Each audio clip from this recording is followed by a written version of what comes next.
अस्सलामुअलैकुम नाज़रीन, स्वागत है आपका अस्मास किचन में। तो आज हमारे किचन में बनने वाली है बोंग की सालन। बोंग की सालन बहुत फायदा पहुंचाती है आपकी बॉडी के लिए, आपके जोड़ों के दर्द के लिए, आपके घुटनों के दर्द के लिए, कमर के दर्द के लिए। अगर आपको कमजोरी महसूस हो रही है तो आप हफ्ते में 2 से 3 बार बनाकर खाएं, ये बहुत फायदा पहुँचाती है। तो यहाँ पर हमने एक बोंग ले ली, करीबन ये 1.5 किलो के करीब बोंग है। तो सबसे पहले हम इसे उबाल लेंगे। बोंग को हमने पहले अच्छी तरह धो लिया है। अब इसमें हम 1 से 1.5 गिलास के करीब डालेंगे पानी। तो इसमें हम डालेंगे 1.5 गिलास के करीब पानी और 1 चम्मच के करीब डाल देंगे हम इसमें नमक। तो इसकी लीड लगा देंगे और इसमें हम 5 से 6 सीटी लगा लेंगे। बोंग को हमें बहुत अच्छे से गलाना है, इसे इतना गला लें कि इसकी हड्डियां भी अच्छे से गल जाएं।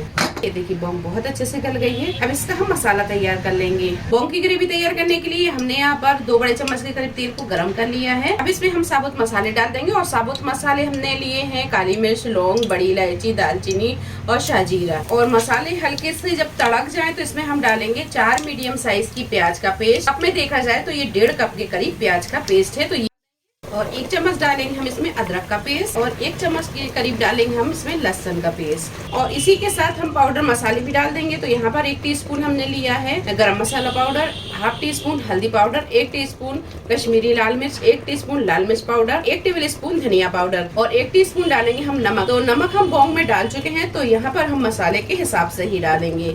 तो ये सारी चीजों को हम इसमें डाल देंगे। अब यहाँ फ्लेम को हम मीडियम टू हाई पर रखेंगे और मसाले को बहुत अच्छे से भून लेंगे। तो मसाले में पानी की जरूरत पड़ेगी, तो इसमें हम थोड़ा थोड़ा पानी डालते जाएंगे और मसाले को बहुत अच्छे से भून लेंगे। मसाले ने तेल भी छोड़ दिया है और मसाला ये दानेदार हो गया। तो मसाले को आप बहुत अच्छे से भूने। तो बस इसमें अब हम डाल देंगे ये बॉईल की हुई बोंग। अब इसे कर लेंगे अच्छी तरह मिक्स और इसमें हम थोड़ा सा पानी डालेंगे।